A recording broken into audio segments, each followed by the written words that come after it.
বাপৰে এটা এমাহ কেইদিনৰ পিছত গম পাই নাই এমাহ হেৰি হ'ল 10 তাৰিখ এমাহ হৈ গৈছে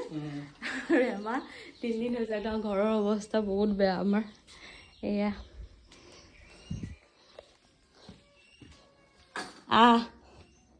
ফুচু ফুচু কি কৰিছে মায়ে আহিল ঠিকে আছে ভালে আৰু বাকী ক'ত ফুচু আজো কলি যা আহা ফুচু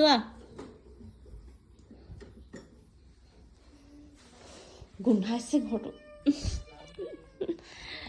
তো এভৰিৱান আমি আহি আজি এমাহৰ পিছত ঘৰ মোৰ মেকুৰীকেইটা একদম মানে মোক দেখি পাগল হৈ গৈছে আৰু 3টা আহিবলৈ আছে সেই 3টা লগ পাম আৰু মই সিহঁতৰ কাৰণে বেছি এক্সাইটমেণ্ট হৈ আছিলোঁ তো এতিয়া যাওঁ পটাপট কাম বনবোৰ কৰোঁ